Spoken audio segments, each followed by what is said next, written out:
Good morning to everybody. It is really, like Brother Gordon said, this is like coming home in a lot of ways for the two of us. Our kids were not here whenever we served here. We've come back, I think, one other time since they have been on the earth, but we were here for about 5 years. Almost 20 years ago is when I came, and our story started at that time. And so we're going to talk a little bit about that with you this morning. And it's been good to see a lot of you already, and look forward to getting to hug some other necks that I haven't gotten to so far. But we love Christ's way, and we thank you for your love for us. So my name is Jeff Herrington. This is Lori. These are our kids. I don't think they'll stand up out here, but our oldest daughter is Lily, and then Eliana, and then Josiah. They were all born here in Texas when we were living in Fort Worth shortly after we left here, after we moved from Bryan. Lily came pretty quickly after that. And so anyway, Lori and I have now been married for almost 18 years, and we've spent half of that time living in Latin America now. And so we really want to share with you some about how God called us out to go, and then share a little bit about our journey, because not everybody maybe knows the journey that we've been on. Some of you are familiar with it, so be patient with that if you know some of our story.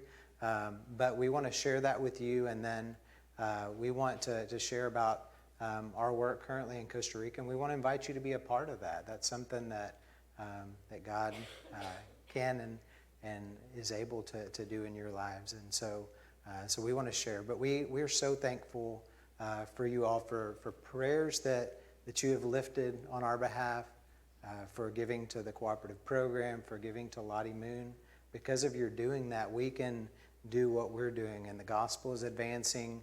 Southern Baptist churches are being trained to go to the nations with the gospel.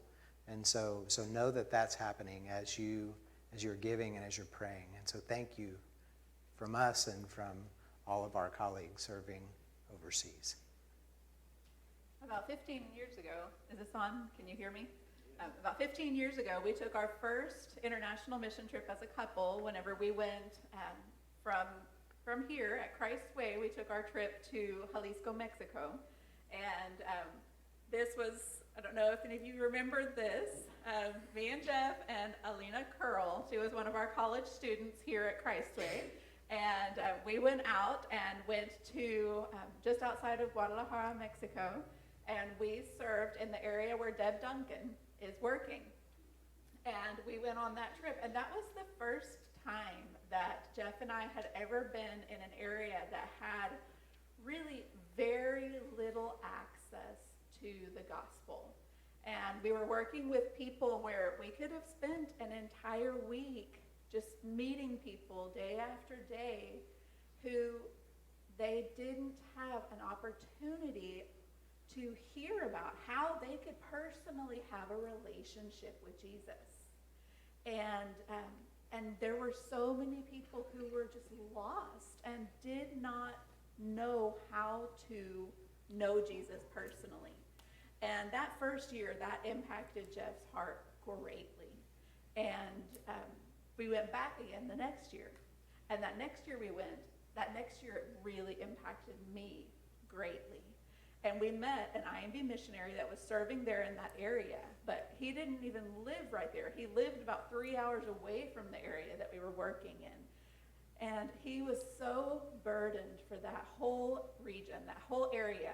And he really challenged us as a couple and all the people that were there with us, and just said, we need people who are willing to come and give a few years, give a summer, give a lifetime to help us, to get to these people, to help us plant churches, to help us train pastors, to help us take the gospel to people who have never heard.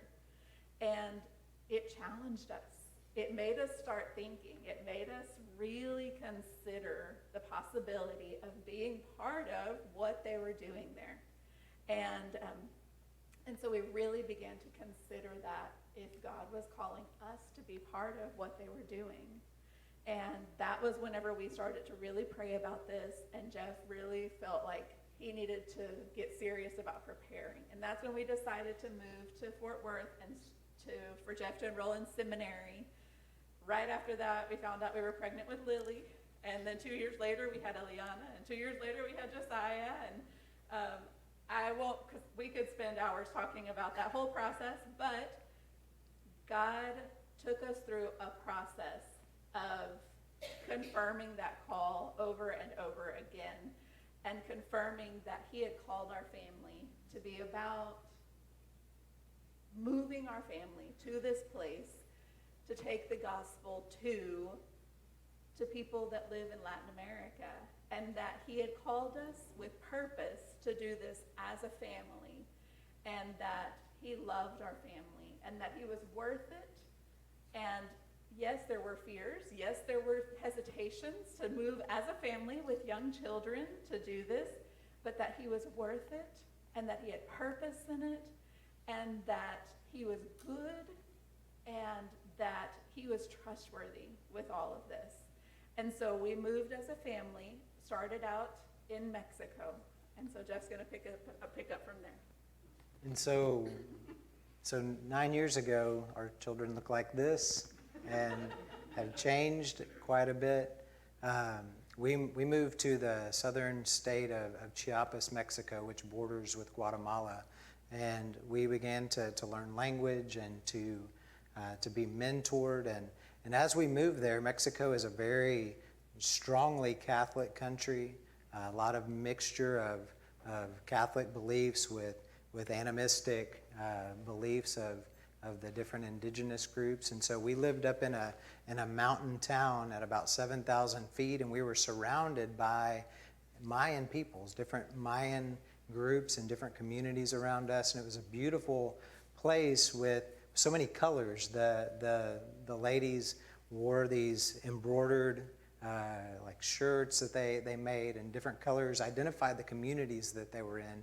And a lot of the work that was happening there and that our supervisors had done had been oral. A lot of them, because of the indigenous languages, or just even culturally, they told stories to share God's word rather than walking through a sermon as you might hear from the pulpit here, where you just go through points, walking through a text. And so many times they haven't had the Bible in their language, and so they share stories. And so our mentors had spent decades on the field doing this, and so they mentored us in that. We spent 9 months of intensive study and language and getting out into the community to be able to learn language and to practice what we were using. And God opened the door for us to start a Bible study while we were there, and continued to work. After we finished our formal language study, we got to travel around through Mexico with our supervisors and train other indigenous brothers and sisters in Bible storying. And so we taught them some stories that they would then be able to share in their heart language with the people of their community. And then we moved to Santiago, Chile. It was a big shift for us in just the way things looked, moving from indigenous kind of mountain community to a city of between 6 and 7 million people was quite a change. While we were there, we lived in an apartment building on the 16th floor. That's kind of how everybody lives in Santiago. The only way to go up is up, I guess, with all those people. And so we lived there. It was very urban. The culture was quite different than a lot of Latin America. It's very European feeling, a lot of postmodernism. And so most of the people that we got to know there were atheist or agnostic. And so even the strategies that we used were quite different in trying to build relationships and share with the people. And so that was quite a learning experience for us. And so we spent time there. My background, those of you who know me from here, like I worked bivocationally as a college minister and as an accountant while I was here. And I was able to use my accounting background as we were on the field and serve our personnel throughout the Americas while we were in Chile. And then we also worked with a church planter. The part of the city that had no evangelical church was a part of the city that was over 100,000 people, and there was no evangelical church there. It was the most upper class part of the city, and they had all of their needs met, but they didn't have Jesus. And so that was where we were working outside of that role, and in the finance office, working with a church planter in that area. And then a little over 5 years ago, we moved to Costa Rica, and there we took on a new role, and God doesn't waste anything that we do. And so the learning that we did while we were in Mexico and then in Chile has prepared us for working both in the city and in rural areas in Costa Rica, and also as we're training Southern Baptist churches who are getting started in missions to help think about places that they may be going and things that we've learned along the way. And we continue to learn along the way. It's not that we've got it all figured out, but we've now been in Costa Rica a little over 5 years, and we've been the only IMB personnel there during our time. And so we arrived and just began to seek the Lord about where it was that He wanted us to plant our lives. And so we landed in a place called Santa Ana, and that's now home for us. So 5 years ago, whenever we came to Costa Rica, we, like Jeff said, we were the only IMB personnel there, and so we really sought the Lord for direction on where He wanted us to focus, because there were so many possibilities of how to invest ourselves in ministry and where to focus. And so we really felt like God was leading us to a community called Santa Ana, and we found a small Baptist church that was meeting there, and we began the ministry working alongside them.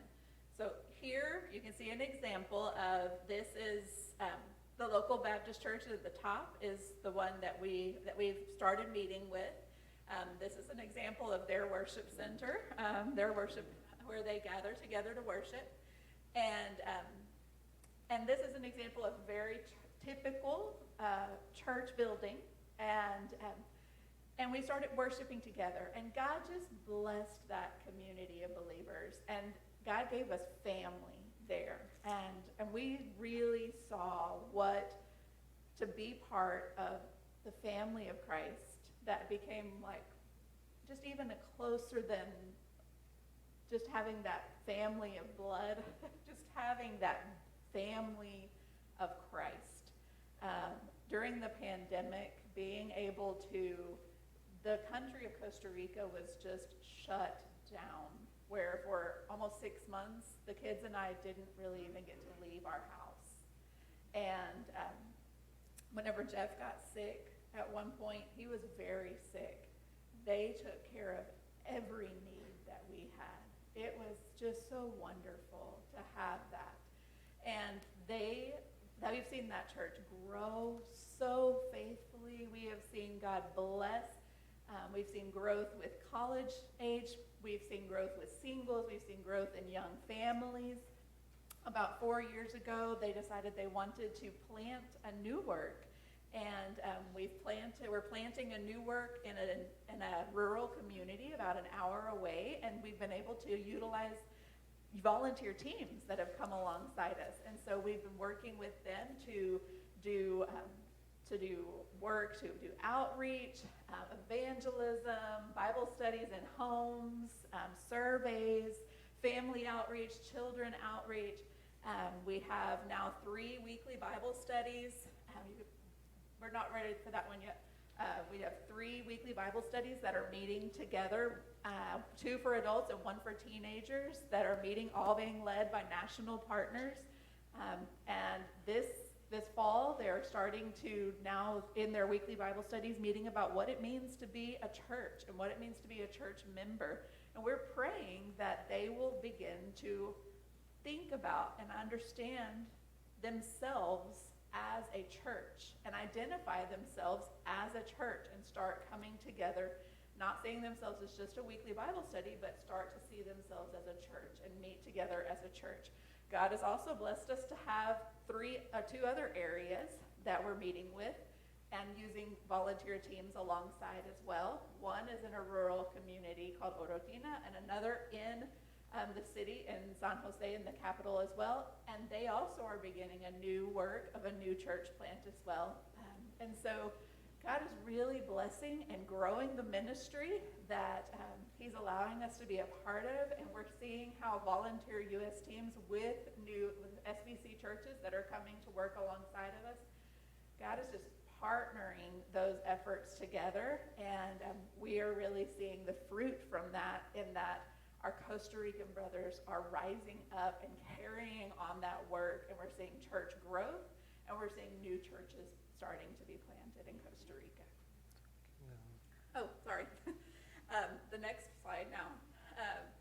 One of the other areas that we've really focused on is in the area of, we've seen a need with resources. Whenever we first arrived, we saw a real need in the area of leadership development and in Bible study resources. One of the things that we saw was we didn't have quality resources available in Costa Rica. And often what was available was very limited. The resources were extremely expensive. There wasn't much available, and it was things that were having to be ordered from outside the country, and they'd have to wait months and months for it to arrive. Or what was available wasn't very theologically sound. And so this was not a good solution for the churches there. And so we started during the pandemic, since we had more time, we said, let's really focus on this as a priority. And we started to develop leadership development resources and really focused on making those biblically based, quality done, and making those available to all the churches that we were working alongside, and anyone that needed evangelism and discipleship and church growth resources. We made them available to all the churches we were working with. And then Bible study resources we started to develop as well. And we had, as an example, this is a group of ladies that I work with regularly. And they were wanting to study some, as a group of women. And we worked through the book of Philippians. And we translated some simple Bible study, a 4-step Bible study resource that helped them walk through a book of the Bible, just using the Bible itself as their resource. And we translated that tool for them and put together a simple booklet using that tool and some simple resources, some questions that they could ask that would help them to give application to that, and a place for them to write down their notes and their prayers and their reflection, and put it into a booklet for them. I made a video with some of our national partners that explained how to use it, and we printed it in a local print shop for $2. And then we had all the ladies sign up that were interested. We had 60 ladies sign up for the first Bible study. We divided it up into homes. We had 6 ladies open their homes. We had several new women sign up, and we had a great response. And so we had six homes open up. They did it in their homes. 60 ladies come. $2 Bible studies, and when more ladies wanted to come, they could just go to the print shop and print out a new Bible study. And then afterwards, we had it in digital form and more available, and then afterwards, we can give that resource out to any other church that wants to use it. And we're going to start that same format for 1st and 2nd Peter when we go back in January. So we're really excited about these new resources and how accessible they are. For being able to use them in other churches too. Yeah, and so as we think about our work alongside our national churches in Costa Rica, and as we think about training churches that are coming from the States, we really want to think about some things through a filter in a way, thinking about the missionary task and where those local churches are in that. And so wanting to focus on evangelism and discipleship and leadership development and church health, we want to see those kinds of things happening in these places that we're working. And so if you could put up the next slide, I want to share a story about one of the local churches that we work with. And this is Pastor Sergio. We met not long after we moved to Costa Rica, and he shared even then that he was a newer pastor and in this church, and the church had kind of dwindled down and was struggling a little bit, and he really wanted to see that the people get out and to begin to share and to live out their faith right there where they were. And so we prayed about that and talked about different ways that could happen, and came alongside their church a couple of times with some teams from the States, and saw the people begin to own the work there locally. And then the pandemic hit, and so like Lori mentioned, things were really shut down in Costa Rica, and then in order to be able to meet together, the government put different restrictions in place that had to be met in order for the churches to gather, like stuff like install a sink out in front of the church building for people to wash their hands, and so that just required other resources and people to put those things in and get plumbing run outside and all of that, and so just different things that had to be done to be able to meet together, lots of requirements. I know different places across the U.S. there were requirements as well, but that was something that he was discouraged, because he was like, how are we going to continue moving forward? During that time, I began to work on some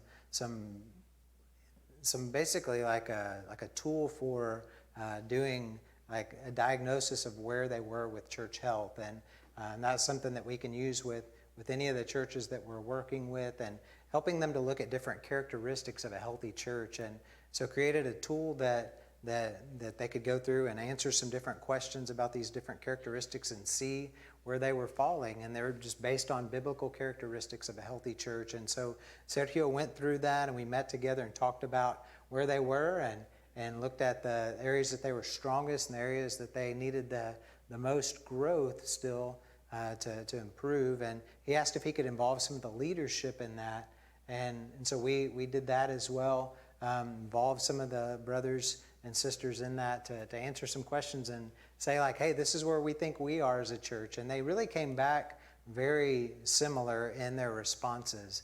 And so we met together, and two of the areas that had the greatest opportunity for growth were in evangelism and discipleship. And so we sat down and made a plan and worked together to think about that. As things started opening back up, he began to encourage his people to get out and just in their daily lives, and then even around where their church meets, to begin to share the gospel. And so we had a team that came last December to work with us, and still all masked up because we were wearing masks until May in Costa Rica. And so we went out into the community. He identified some strategic places that they as a church had said, we want to begin to try to reach these parts of the community around us. So we went out there and invited local church members to be involved in that process.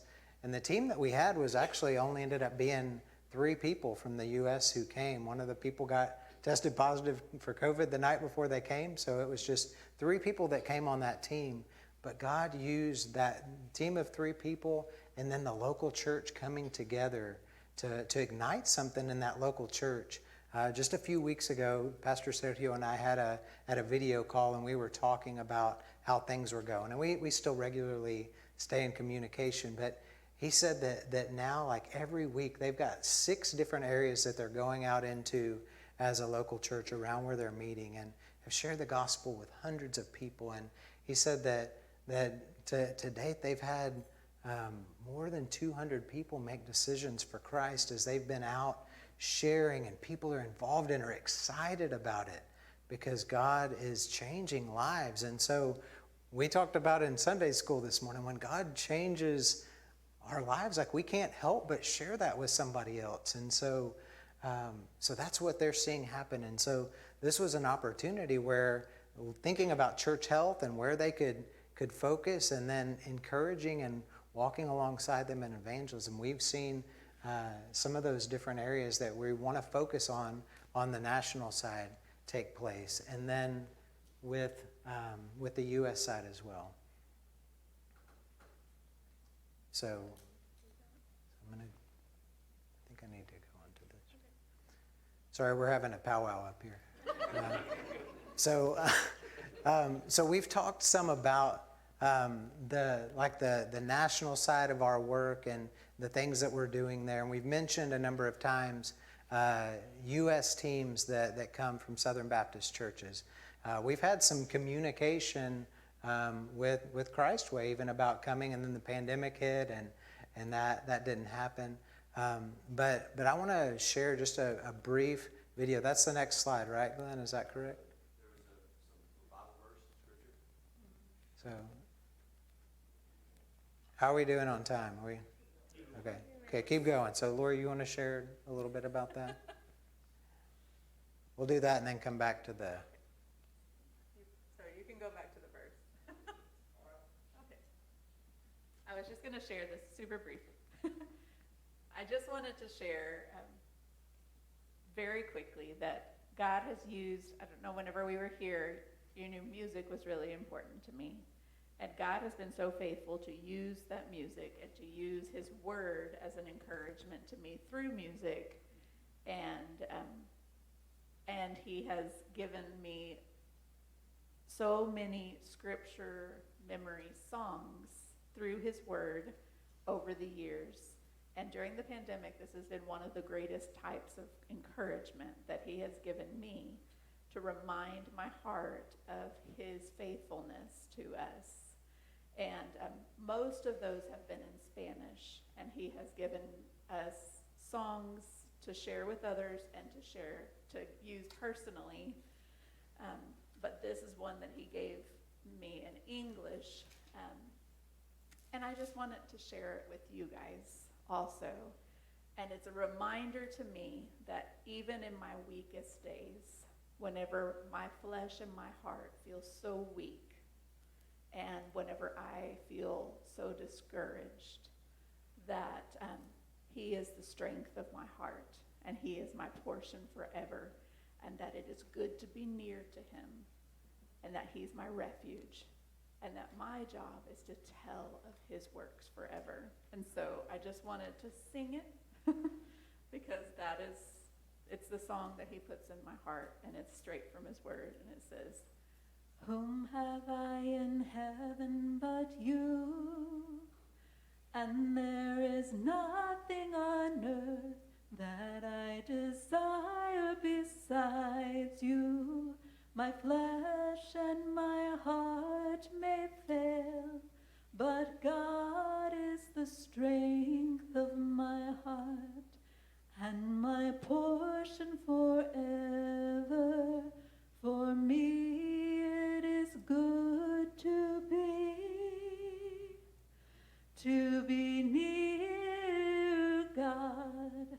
I have made the Lord God my refuge, that I may tell of all your works, O Lord, of all your works.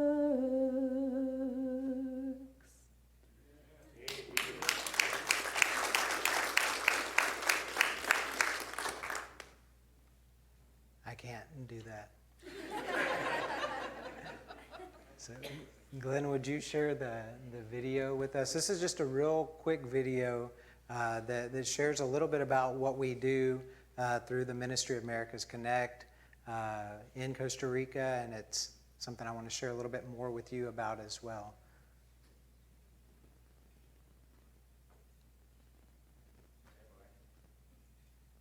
And if it doesn't work, then you can. There we go. Hello, we are Jeff and Lori Herrington, your IMB missionaries, serving as part of the America's Connect team here in Costa Rica. We serve with an IMB ministry called America's Connect. America's Connect trains and equips Southern Baptist churches as a first step toward deeper missions engagement. Through their training and on-the-ground ministry, churches are better prepared to take the gospel to those who have never heard.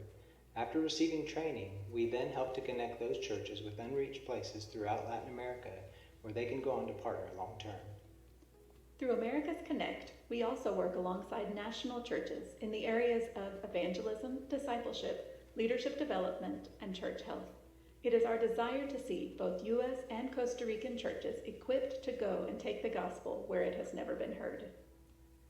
Currently today, there are over 7,070 unreached people groups around the world, representing 4.5 billion people with little to no access to the gospel.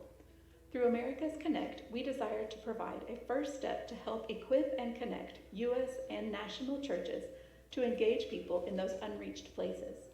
We are so thankful for the Lord's faithfulness and for your partnership with us through prayer and giving to the Lottie Moon Christmas offering, so that we can continue to serve the Lord in these ways.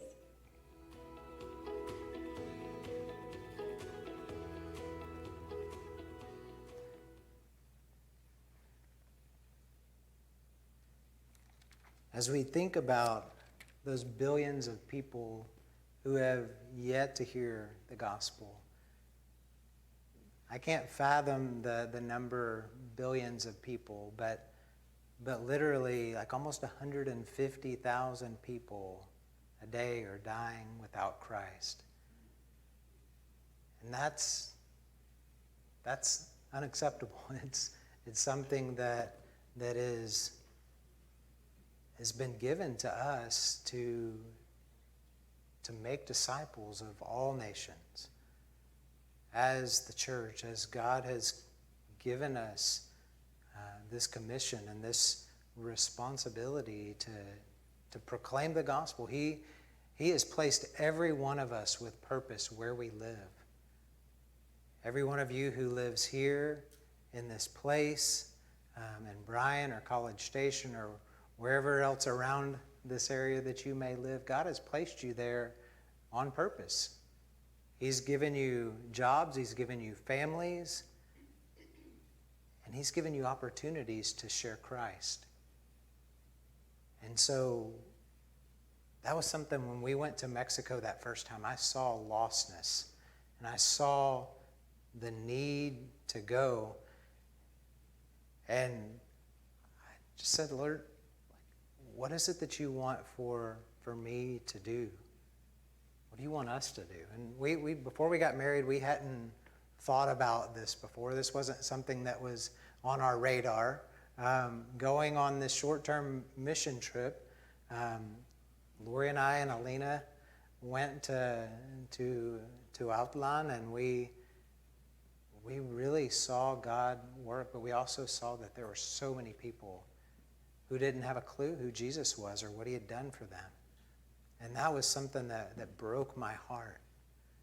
And so I could share a lot of things with you, but I want to share something hopeful and a vision that is still to come. In Revelation chapter 7, verses 9 and 10, it says, "After this I looked, and behold, a great multitude that no one could number, from every nation, from all tribes and peoples and languages, standing before the throne and before the Lamb, clothed in white robes and with palm branches in their hands, and crying out with a loud voice, 'Salvation belongs to our God who sits on the throne and to the Lamb.'"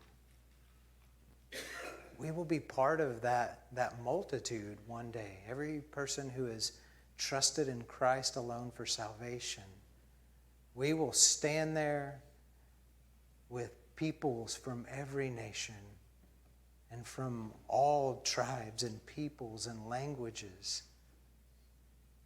worshiping the only one who is worthy of worship, crying out with a loud voice, "Salvation belongs to our God who sits on the throne and to the Lamb."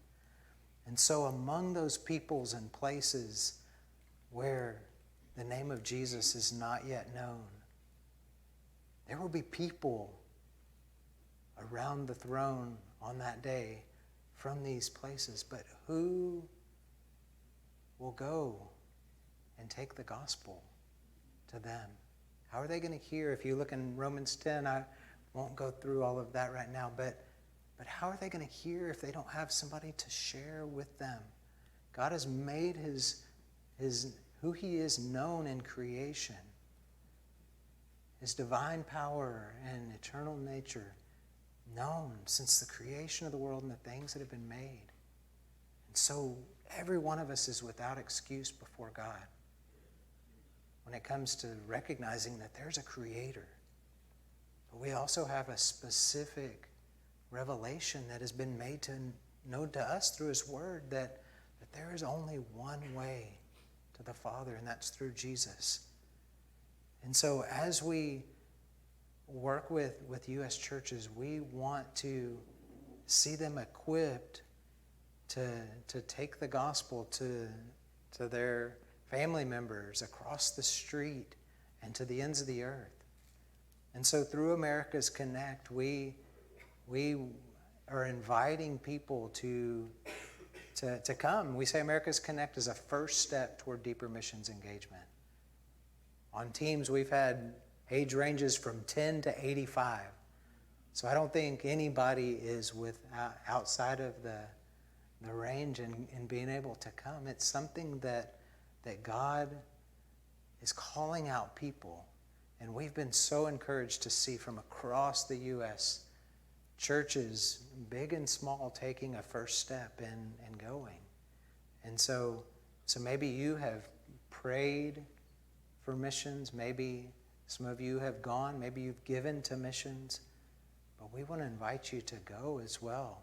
And so with these trips, just to share about what we do with Southern Baptist churches, there's a training that they are going through that we can help get you set up on to walk through and learn about things about how do we raise funds to go? How do we stay safe as we're traveling?